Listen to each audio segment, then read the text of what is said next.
Hi friends, welcome back to my channel tech with Prem in Kannada. Friends, Karnataka ಸರ್ಕಾರ ಆಹಾರ ಮತ್ತು ನಾಗರಿಕ ಸರಬರಾಜು ಇಲಾಖೆಗೆ ಯಾರೆಲ್ಲ ಸಾರ್ವಜನಿಕರು ತಮ್ಮ ಹಳೆಯ ರೇಷನ್ ಕಾರ್ಡ್ನಲ್ಲಿರುವಂತಹ ಮಾಹಿತಿ ತಿದ್ದುಪಡಿ ಮಾಡಿಕೊಳ್ಳಿಕ್ಕೆ ಅರ್ಜಿ ಹಾಕಬೇಕು ಅಂತಿದ್ದೀರಿ ಅಂತಂದ್ರೆ, ತಮ್ಮ ಹಳೆಯ ರೇಷನ್ ಕಾರ್ಡ್ನಲ್ಲಿರುವಂತಹ ಮರಣ ಹೊಂದಿರುವಂತಹ ಕುಟುಂಬ ಸದಸ್ಯರ ಹೆಸರನ್ನ ತೆಗೆಸಲಿಕ್ಕಾಗಿರ್ಬೋದು, ಅಥವಾ ತಮ್ಮ ಕುಟುಂಬ ಸದಸ್ಯರ ಹೆಸರನ್ನ ರೇಷನ್ ಕಾರ್ಡ್ಗೆ ಸೇರಿಸಲಿಕ್ಕಾಗಿರ್ಬೋದು, ರೇಷನ್ ಕಾರ್ಡ್ನಲ್ಲಿರುವಂತಹ ಕುಟುಂಬದ ಮುಖ್ಯಸ್ಥರ ಹೆಸರನ್ನ ಬದಲಾವಣೆ ಮಾಡ್ಕೊಳ್ಳಿಕ್ಕಾಗಿರ್ಬೋದು, ರೇಷನ್ ಕಾರ್ಡ್ನಲ್ಲಿರುವಂತಹ ಸದಸ್ಯರ ಫೋಟೋ ಅಪ್ಡೇಟ್ ಮಾಡ್ಲಿಕ್ಕಾಗಿರ್ಬೋದು, ರೇಷನ್ ಕಾರ್ಡ್ನ ವಿಳಾಸ ಬದಲಾವಣೆ ಮಾಡ್ಕೊಳ್ಳಿಕ್ಕಾಗಿರ್ಬೋದು, ರೇಷನ್ ಅಂಗಡಿ ಬದಲಾವಣೆ ಮಾಡ್ಕೊಳ್ಳಿಕ್ಕಾಗಿರ್ಬೋದು, ಅಥವಾ ತಮ್ಮ ರೇಷನ್ ಕಾರ್ಡ್ನಲ್ಲಿರುವಂತಹ ಕುಟುಂಬ ಸದಸ್ಯರೆಲ್ಲರ ಇಕೆವೈಸಿಯನ್ನು ಕಂಪ್ಲೀಟ್ ಮಾಡಿಕೊಳ್ಳಿಕ್ಕೆ ಆಹಾರ ಮತ್ತು ನಾಗರಿಕ ಸರಬರಾಜು ಇಲಾಖೆಯಿಂದ ದಿನಾಂಕವನ್ನ ವಿಸ್ತರಣೆ ಮಾಡಿಕೊಟ್ಟಿದ್ದಾರೆ. ಮತ್ತು ಈ ವರ್ಗದ ಸಾರ್ವಜನಿಕರಿಗೆ ಹೊಸ ಬಿಪಿಎಲ್ ರೇಷನ್ ಕಾರ್ಡ್ಗೆ ಅರ್ಜಿ ಸಲ್ಲಿಕೆಯ ದಿನಾಂಕವನ್ನು ಸಹ ವಿಸ್ತರಣೆ ಮಾಡಿಕೊಟ್ಟಿದ್ದಾರೆ. ನಾನು ಈ ವಿಡಿಯೋದಲ್ಲಿ ನಿಮಗೆ ಎಷ್ಟು ದಿನಗಳ ಕಾಲ ರೇಷನ್ ಕಾರ್ಡ್ ತಿದ್ದುಪಡಿಗೆ ದಿನಾಂಕವನ್ನು ವಿಸ್ತರಣೆ ಮಾಡಿಕೊಟ್ಟಿದ್ದಾರೆ ಮತ್ತು ಹೊಸ ಬಿಪಿಎಲ್ ರೇಷನ್ ಕಾರ್ಡ್ಗೆ ಅರ್ಜಿ ಸಲ್ಲಿಕೆಗೆ ಎಷ್ಟು ದಿನಗಳ ಕಾಲ ದಿನಾಂಕವನ್ನು ವಿಸ್ತರಣೆ ಮಾಡಿಕೊಟ್ಟಿದ್ದಾರೆ ಅನ್ನುವ ಸಂಪೂರ್ಣವಾದ ಒಂದು ಮಾಹಿತಿಯನ್ನು ನಾನು ಈ ವಿಡಿಯೋದಲ್ಲಿ ನಿಮಗೆ ತಿಳಿಸ್ಕೊಡ್ತೇನೆ.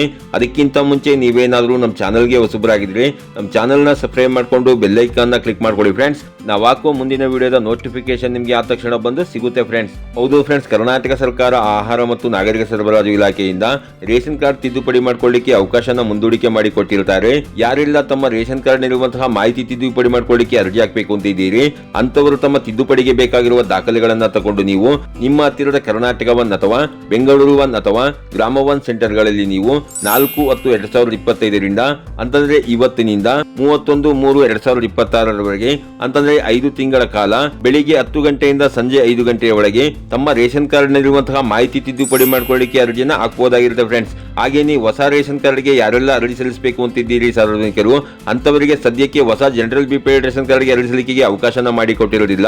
ಆದರೆ ಈ ಶ್ರಮ್ ಕಾರ್ಡ್ ಅನ್ನು ಹೊಂದಿರುವಂತಹ ಸಾರ್ವಜನಿಕರು ಯಾರಿದ್ದೀರಿ ಹಾಗೂ ಪಿವಿಟಿಜಿ ವರ್ಗಕ್ಕೆ ಸೇರಿದಂತಹ ಸಾರ್ವಜನಿಕರು ಯಾರಿದ್ದೀರಿ ಅಂತವರು ಮಾತ್ರ ನೀವು 4/10/2025 ಅಂತಂದ್ರೆ ಇವತ್ತಿನಿಂದ 31/3/2026 ಬೆಳಿಗ್ಗೆ 10 ಗಂಟೆಯಿಂದ ಸಂಜೆ 5 ಗಂಟೆಯ ಒಳಗಾಗಿ ತಮ್ಮ ಹತ್ತಿರದ ಕರ್ನಾಟಕ ಒನ್ ಅಥವಾ ಬೆಂಗಳೂರು ಒನ್ ಅಥವಾ ಗ್ರಾಮ ಒನ್ ಸೆಂಟರ್ಗಳಲ್ಲಿ ನೀವು ಅರ್ಜಿಯನ್ನು ಸಲ್ಲಿಸಿಕೊಳ್ಳಬಹುದಾಗಿರುತ್ತೆ ಫ್ರೆಂಡ್ಸ್. ಹಾಗೆ ಏನಾದರೂ ಮುಂದಿನ ದಿನಗಳಲ್ಲಿ ಕರ್ನಾಟಕ ಸರ್ಕಾರ ಆಹಾರ ಮತ್ತು ನಾಗರಿಕ ಸರಬರಾಜು ಇಲಾಖೆಯಿಂದ ಹೊಸ ಜನರಲ್ ಬಿಪಿಎಲ್ ರೇಷನ್ ಕಾರ್ಡ್ಗೆ ಅರ್ಜಿ ಸಲ್ಲಿಕೆ ಮಾಡಲಿಕ್ಕೆ ಸಾರ್ವಜನಿಕರಿಗೆ ಅವಕಾಶ ಮಾಡಿಕೊಟ್ಟಾಗ ಖಂಡಿತ ನಾನು ನಿಮಗೆ ವಿಡಿಯೋನ ಅಪ್ಲೋಡ್ ಮಾಡಿ ಮಾಹಿತಿನ ಕೊಡ್ತೇನೆ ಫ್ರೆಂಡ್ಸ್.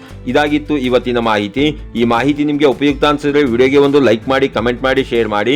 ಹಾಗೆ ನೀವು ನಮ್ಮ ಚಾನಲ್ಗೆ ಹೊಸಬರಾಗಿದ್ರೆ ನಮ್ಮ ಚಾನಲ್ನ ಸಬ್ಸ್ಕ್ರೈಬ್ ಮಾಡಿಕೊಂಡು ಬೆಲ್ ಐಕಾನ್ನ ಕ್ಲಿಕ್ ಮಾಡ್ಕೊಳ್ಳಿ ಫ್ರೆಂಡ್ಸ್. ನಾವು ಹಾಕೋ ಮುಂದಿನ ವಿಡಿಯೋದ ನೋಟಿಫಿಕೇಶನ್ ನಿಮಗೆ ಆ ತಕ್ಷಣ ಬಂದು ಸಿಗುತ್ತೆ ಫ್ರೆಂಡ್ಸ್.